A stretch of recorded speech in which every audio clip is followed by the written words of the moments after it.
Hello नमस्कार दोस्तों, आप सभी का स्वागत है सादगी आईएएस पीसीएस में। होप कि आप सभी अच्छे ही होंगे। प्यारे दोस्तों, इससे पहले हम लोगों ने जो क्लासेस ली है वो 1784 की चार्टर एक्ट का क्लास ली है। उसमें बताया गया था कि किस तरह से ब्रिटिश गवर्नमेंट जो है अलग अलग कानून के द्वारा भारत पर अपना नियंत्रण कायम किया। उसी के तहत बोर्ड ऑफ कंट्रोल का भी स्थापना किया गया था। तो आज हम लोग आगे की ओर पढ़ेंगे और यह होगा चार्टर अधिनियम।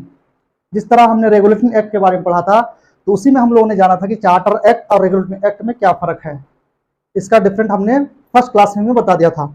तो जिस तरह हम लोगों को पता है कि ये जब भी चार्टर शब्द का प्रयोग होता है तो इट मीन्स यह ब्रिटिश गवर्नमेंट से यानी ब्रिटिश पार्लियामेंट से ये एक्ट पास नहीं होकर के ये ब्रिटिश राजा जो हुआ करता था, ब्रिटिश साम्राज्ञी हुआ करती थी उस समय, तो ब्रिटिश साम्राज्ञी के द्वारा ये एक फरमान जारी होता था। इसका वैल्यू 20 ईयर्स के लिए होता था, 20 सालों के लिए दोस्तों, 20 ईयर्स के लिए होता था।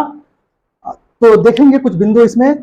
और हमारा ये जो क्लास होगा ये यूपीएससी तथा other state PCS oriented classes होगी और ये प्री तथा मेंस दोनों को कवर करेगा। आप ये ना सोचना कि ऑब्जेक्टिव टाइप है, हम लोग इसी से मेंस की क्वेश्चन लिखने की कोशिश करेंगे और लिखेंगे भी। ओके, देखते हैं चार्टर अधिनियम यानी चार्टर कानून 1793 में क्या था।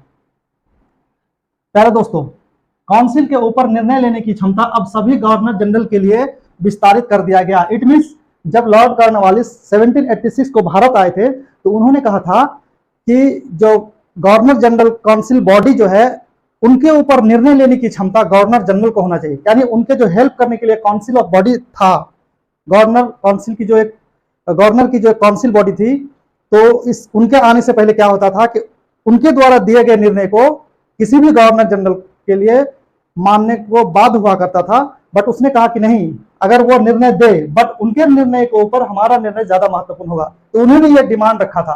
तो उनके इस डिमांड को 1793 को अब सभी गवर्नर जनरल उनके बाद जितने भी आए सबके लिए यह विस्तारित कर दिया गया कि अगर काउंसिल ऑफ मेंबर, अगर काउंसिल बॉडी अगर कोई निर्णय दे तो उसके ऊपर भी कोई भी गवर्नर जनरल अपना निर्णय ले सकता है। यह पहला बिंदु वही है।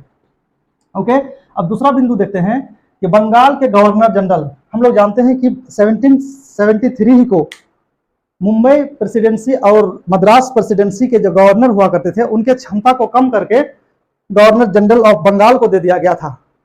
बट जब 1793 ईस्वी का जब फरमान आया, चार्टर आया, तो उसने और थोड़ा स्ट्रिक्ट कर दिया और जो मुंबई और मद्रास के जो गवर्नर थे उनके ऊपर अधिक से अधिक नियंत्रण करने की क्षमता अब बंगाल के गवर्नर जनरल को दे दिया गया। तो सिर्फ कॉमन सा फर्क है, छोटी सी फर्क है कि किस एक्ट से में मद्रास तथा मुंबई के गवर्नर के ऊपर अधिक नियंत्रण करने की क्षमता बंगाल के गवर्नर जनरल को दिया गया। तो आप 1793 बोलेंगे, राइट। आगे चलते हैं। ईआईसी, ईस्ट इंडिया कंपनी, आप इसे जान जाओ। ईआईसी मतलब ईस्ट इंडिया कंपनी। कह रहा इसी फरमान के द्वारा अब ईआईसी को जो है भारत में व्यापार करने का एकाधिकार को अगले 20 वर्षों के लिए बढ़ा दिया गया। जैसे कि हम लोगों ने पहले ही जाना कि ये चार्टर का वैल्यू होता था, ये वैलिड होता था total up to 20 years, right. एक शब्द आपको बार बार परेशानी करेगी, मोनोपोली। मोनोपोली, ये मोनोपोली क्या होता है? एकाधिकार मतलब होता है दोस्तों कि जब कोई भी कंपनी या कोई भी बॉडी जो है कहीं पे भी जब शासन करे वो, तो उनका अपना वर्चस्व, अपना दबदबा हो। जब ईस्ट इंडिया कंपनी भारत पे आए तो उनका एक अपना वर्चस्व और अपना दबदबा शुरू हुआ और इनको चूंकि अपने देश ब्रिटेन से क्षमता और ताकत मिलती थी, हेल्प और सहयोग मिलता था, जिसके कारण जब ये भारत में अपना पैर पसारना शुरू किया तो उन्होंने अपना एकाधिकार मोनोपोली कर लिया। क्या कि अब दूसरे देश की कंपनी का मनमानी नहीं चलेगा। अगर कोई बाहर से कोई कंपनी आती है, कुछ भी करती है, तो हमारे इजाजत के बिना, हमारे परमिशन के बिना कुछ नहीं कर सकता। इसी को कहते हैं मोनोपोली, यानी वो अपने मन से जिस तरह चाहे उस तरह चलाएंगे। तो इस तरह का पावर जो है, इस तरह की क्षमता ये ईस्ट इंडिया कंपनी को अपने देश के राजा या रानी से मिलता था। अन्य कंपनी की बात करें तो बहुत कम ऐसे कंपनी है जिनको उनके देश द्वारा बहुत ज्यादा समर्थन किया गया हो। तो ईआईसी को 20 साल के लिए और इसका मोनोपोली को भारत में व्यापार के लिए बढ़ा दिया गया, राइट। आगे चलते हम लोग। इस चार्टर के द्वारा अब कमांडर इन चीफ को गवर्नर काउंसिल का सदस्य होने की जरूरत को समाप्त कर दिया गया। पहले क्या होता था दोस्तों, 1793 से पहले कि जो भी कमांडर ऑफ चीफ होगा यानी सेना के कमांडर, उनको गवर्नर जनरल के काउंसिल का मेंबर होना अनिवार्य था। यानी जब तक कोई भी व्यक्ति गवर्नर जनरल के काउंसिल का मेंबर ना हो उसको कमांडर ऑफ चीफ नहीं बनाया जा सकता था, चीफ ऑफ कमांडर। तो इस एक्ट में क्या कहा कि कमांडर इन चीफ अब वही हो सकता है जो काउंसिल का सदस्य हो, काउंसिल का सदस्य नहीं भी हो वह भी हो सकता है, लेकिन ऐसा कमांडर इन चीफ जिसको उसी रूप में नियुक्त किया गया हो। मतलब पहले ये जो कानून था उस कानून के तहत नहीं, बाद में जो कानून आया उसके तहत उसको काउंसिल ऑफ मेंबर यानी काउंसिल बॉडी से बाहर के मेंबर ही को कमांडर ऑफ चीफ नियुक्त किया गया हो।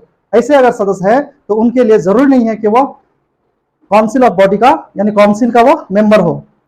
ओके, इसी चार्टर के द्वारा बोर्ड ऑफ कंट्रोल, जैसे 1784 ईस्वी में 1784 में बोर्ड ऑफ कंट्रोल का गठन हुआ था पॉलिटिकली कंट्रोल के लिए, तो कहा कि इनके जितने भी सदस्य होंगे इनका वेतन भत्ता भारतीय टैक्स, भारत में जो राजस्व वसूल होगा उसी से भुगतान किया जाएगा, न कि ब्रिटेन गवर्नमेंट अपने देश से पैसा देगी। ये प्रावधान किया गया। तो ये कुछ बिंदु है दोस्तों, इसको आप याद कर ले, चूंकि आपको लिखने में तथा प्रीलिम्स के क्वेश्चन अटेम्प्ट करने में काफी हेल्प करेगा, काफी मदद मिलेगी।